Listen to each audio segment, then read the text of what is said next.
Okay guys, push that subscribe button, hit the notification bell for reminders that when I upload something.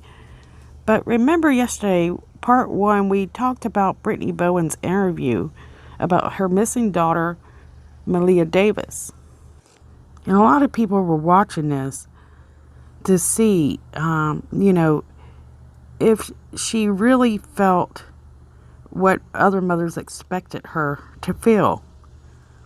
Of course, a lot of us are kind of giving her judgment.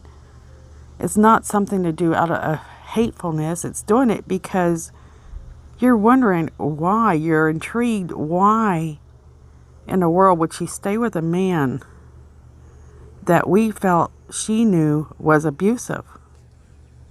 And we do it for the concern of Meleahs Davis. It is, humans' natural thoughts. Questions.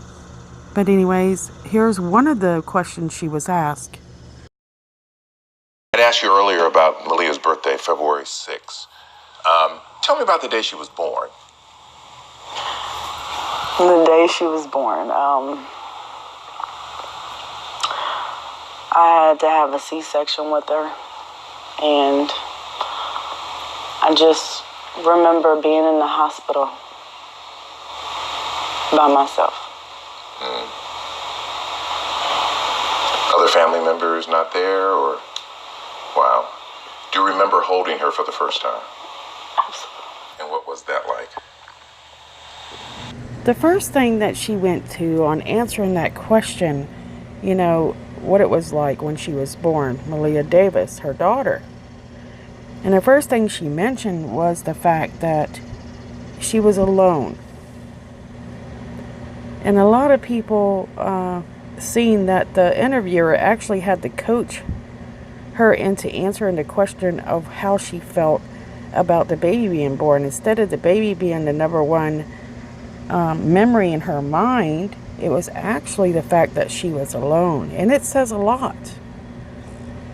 Anyways, the next question, I'm going to go ahead and let you see this. The world has been touched by this story.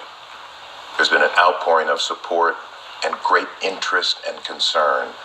Why do you think that is? Honestly,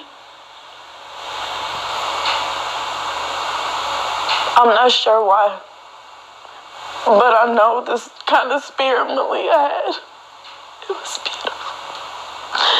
And when I took those pictures, that's exactly what I captured, her spirit. You can tell. It's like you look at something, you look at her and it's like you just know what kind of person she was. You can feel that spiritually. Mm-hmm. Everybody has seen this photograph. There's something about the gap in the tooth, the floppy hair, that everybody, it just grabs them.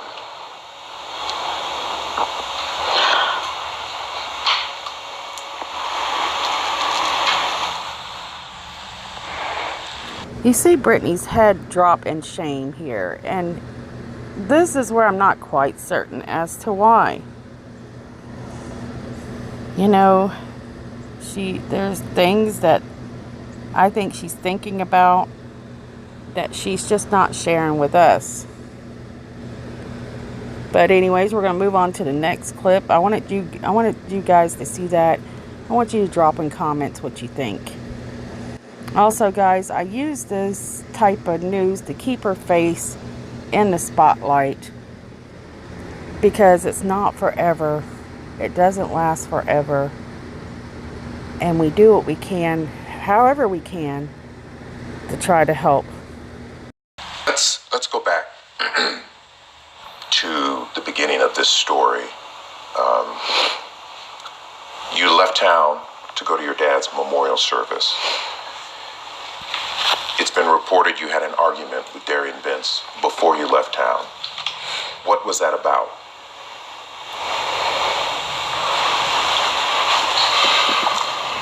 Okay, on this question, we found out that, she wasn't going to really answer questions here. But we did have the activist answer those questions way earlier, and he hinted that there was molestation, and supposedly he had people investigating this case as well. We also found out, as we listened to him speak a little bit longer, he started to get angry and he admitted that, hell yeah, there was abuse in the household.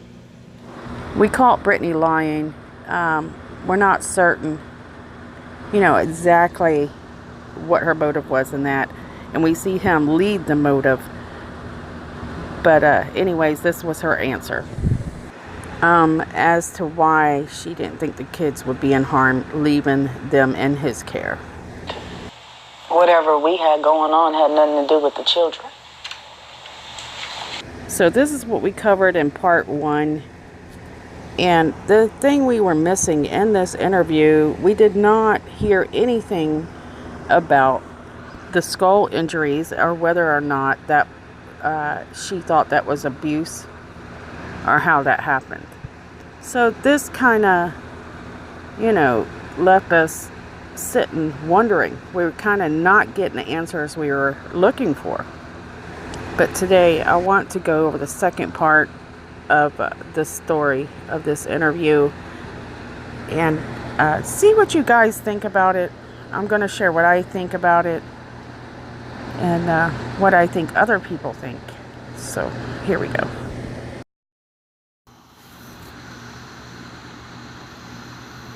Brittany, you've been talking to police, I understand. How often do you talk to them? Every other day. Every other Whenever day? they have an update. Have they given you information, new information? No. Any new details? No, I've asked. Are they still questioning you about Darian Vince? They'll ask me questions about information, like his card information or accounts and stuff like that. Credit card? Okay. So you talk to police every other day. You're still talking to them? Of course. Have you talked to Darian Vince since he was arrested? No. Has he tried to reach out to you? No. Do you plan to visit him? No. You're done. Yes. Darian was arrested, I believe, at his brother's house. Have you talked to his brother?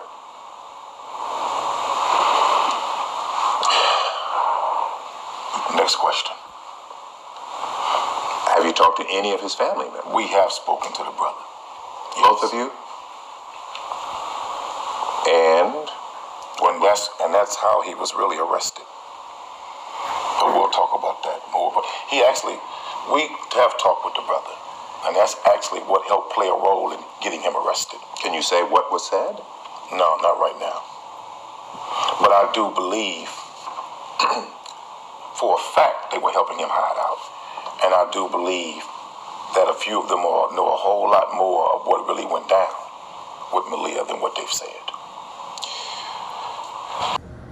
So we learned that according to the activist, because he wouldn't let Brittany speak again, that possibly the family was helping Vince out. They were trying to cover the story, and they believe that the family knows what happened to Meleah. And that's the sad part. When, if you're in that situation with your kid, what would you do?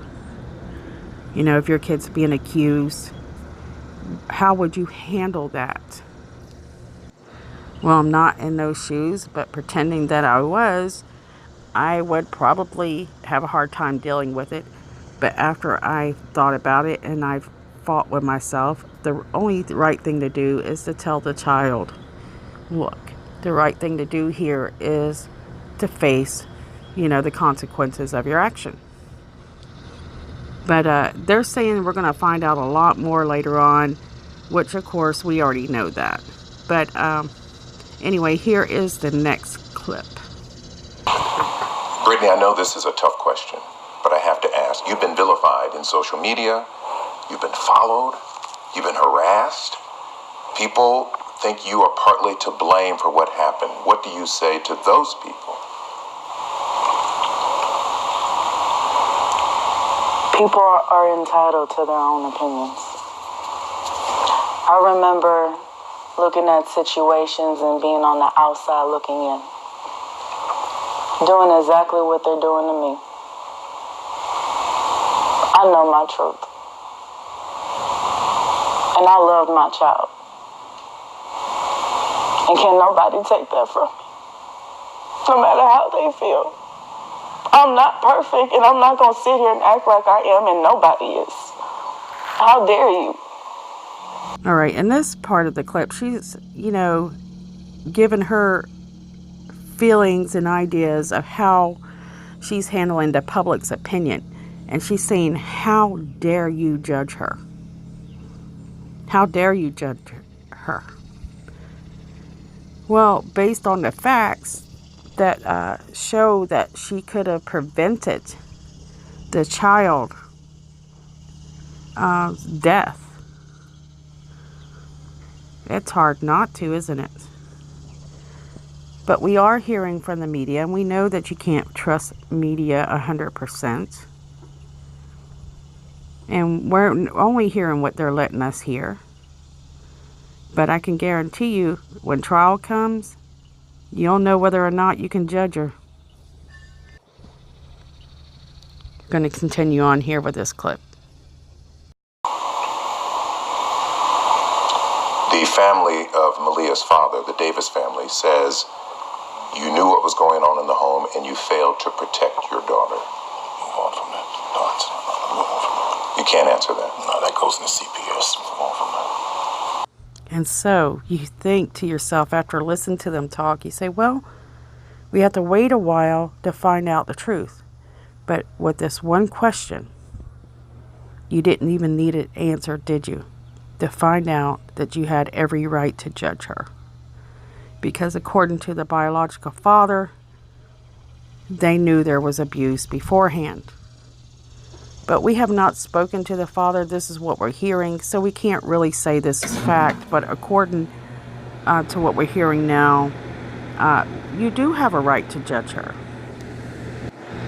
Next clip. We got a lot of questions on Facebook from viewers. People wanted to know, why did you leave your kids with Darian Vince when you went to your father's memorial?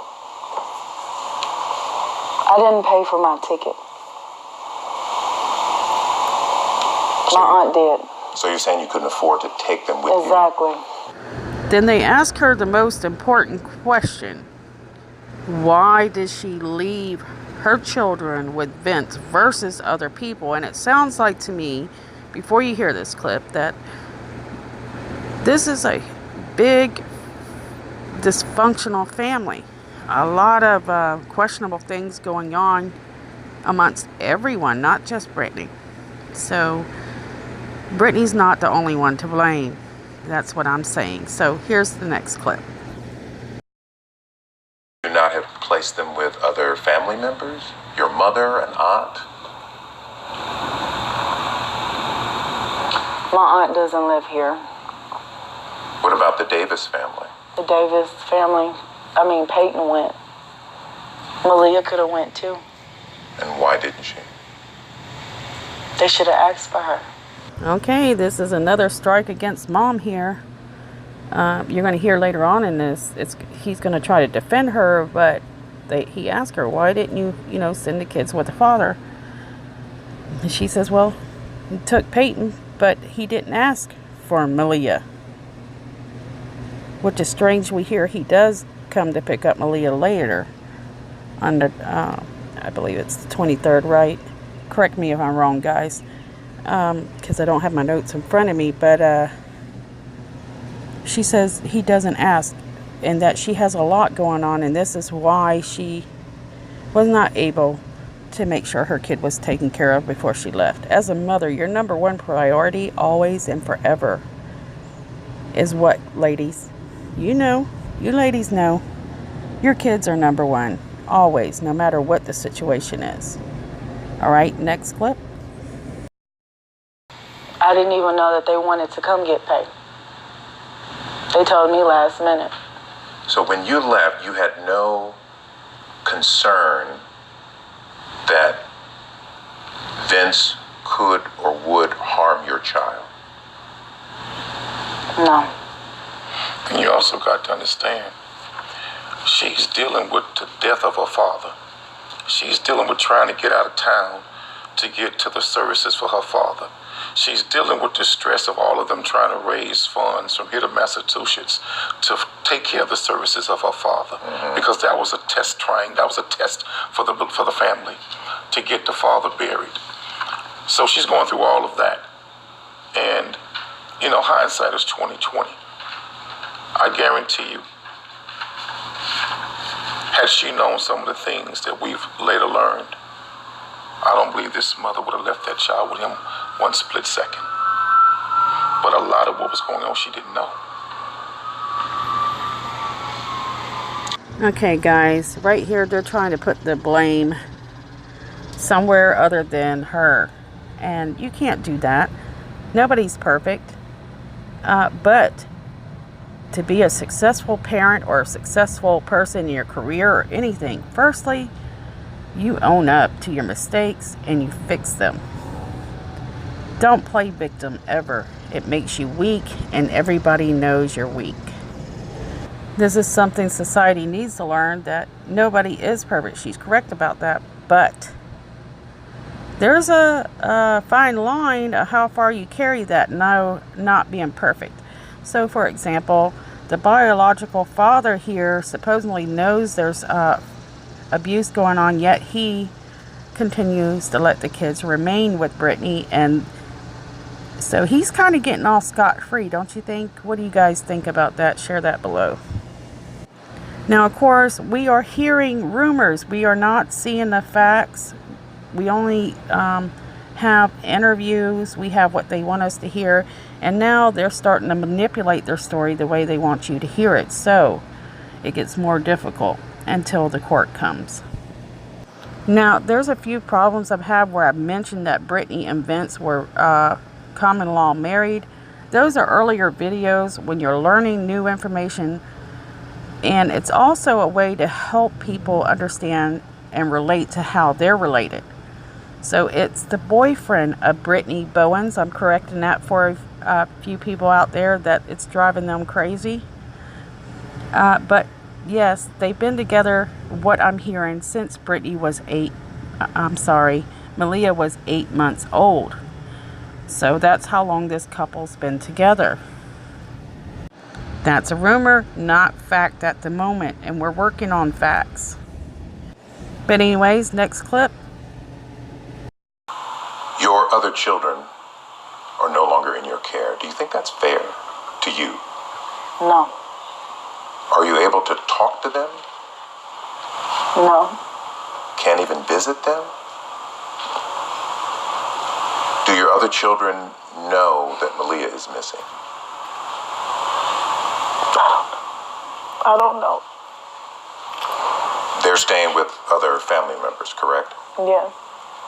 And you're not allowed to visit them? I can't talk about this. This is all Yeah, CPS, this is CPS related. stuff, I don't, right. please, I don't Yeah, want to talk this is- about that.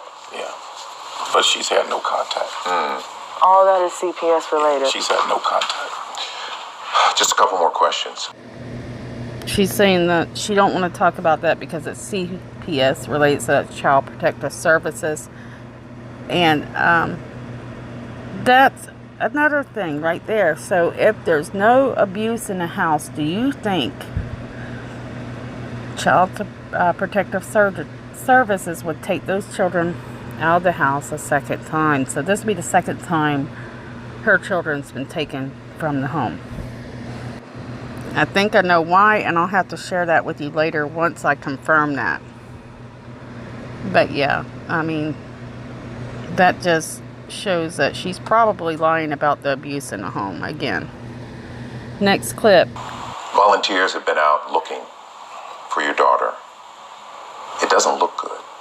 They've come up with nothing. Have you accepted the possibility that Meleah is no longer alive?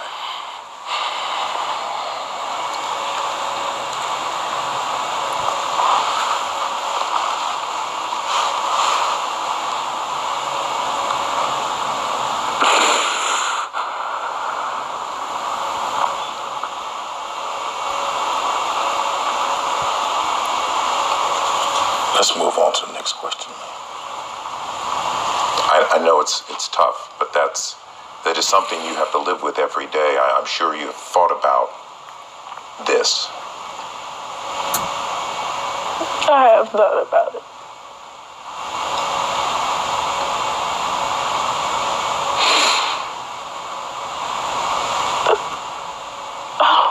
I don't want to accept it.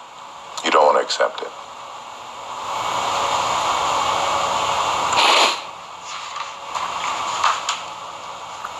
I think every parent in America would agree with you. We all hope that she is found and that she's okay. But she may not be.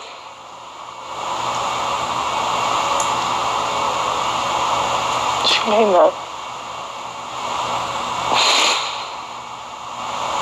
What's next for you?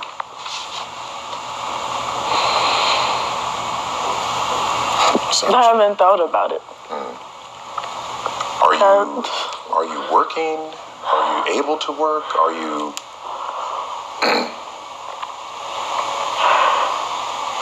You know, everything for her right now is just stuck on where's Meleah. You know, it's kind of hard to talk about where you go from here when she's yet to have closure about where's Meleah. And until she gets that closure in her life, in her mind, in her heart, about what actually happened to her daughter and where her daughter is, there's never really closure. I think the only thing she can do at that point is survive. And that's what she's doing right now, just surviving, hoping to get some answers about where Meleah is.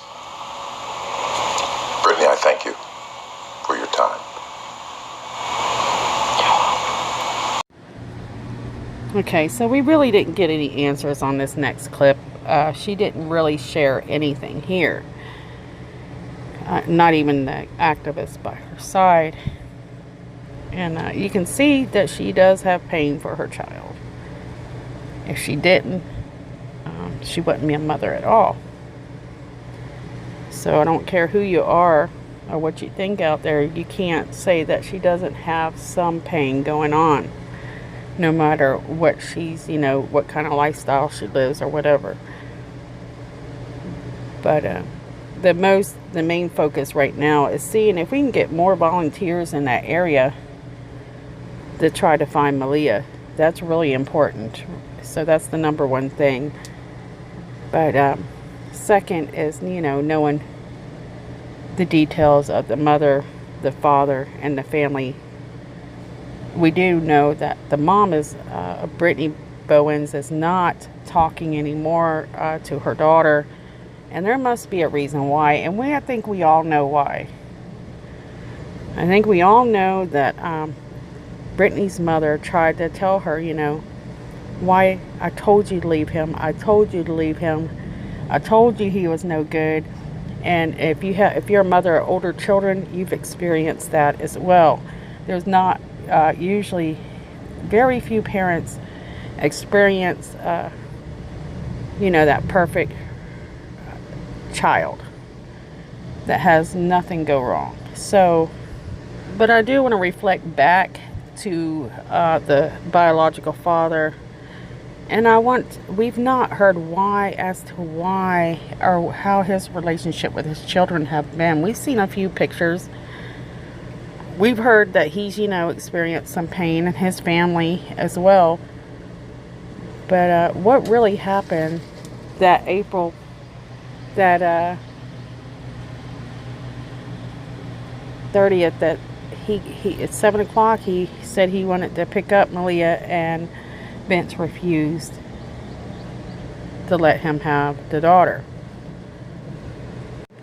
Now, one thing you must know, that we do realize there is abuse going on, because it's not just one example of them possibly knowing about abuse. It's a handful of reasons to believe that there was abuse going on in that household. And that Brittany, as she says, she doesn't want to be judged. But you know what? Guess what? You're being judged because you got so much piling up against you. You look like a mother that neglected her child, and therefore people believe she should be behind bars as well. A lot of people remember when she says she's soul searching, and they want to know, one of the main questions they want to know, what is she soul searching? I'd like to use this opportunity to send a message out to you younger ladies with young children. Listen, if a friend or a mother tells you that the guy you're with or the woman you're with, it doesn't matter if you're gay or straight, whoever you're with is no good, listen. They're telling you something and you're fighting them, because nobody loves you more than your parents and your friends. Who is going to be there for you when everything else fails in that relationship? It's always your parents. It's always your friends. Never forget that. I can understand if Brittany had something more wrong with her. Maybe she has emotional issues we don't see. Maybe she has anger issues. There's some reason why she had to accept somebody like Vince, because she's not ugly, is she? No, she's beautiful on the outside, but she has a lot of work to do on the inside, and I've said this before. Okay, guys, this is all I have today. I've been in a hurry putting these together. And remember, if you don't have something nice to say on my channel, move on. I do not tolerate bad attitudes or anything like that. We're a family here. And if you don't like what somebody says in a comment, either ignore it or just pass it on. Just don't bring no drama here, guys. Anyways, I want to say, I love you guys. I appreciate you guys. We've got a bunch of new subs. And I'm going to create a new intro, because some people say my intro is too scary. And I want you guys, I'm actually going to make a few, and I want you guys to pick which one you think is better. I don't know when I'll do that, but it's going to be sometime soon. But I do appreciate everybody, and I love you guys. And I'm wishing the best for little Meleah Davis. I hope there's a miracle. We always do. And we're sending blessings to that family, whether they have struggles or not. They're still people. They're still human. So let's hope they make it through this. I'll see you guys soon.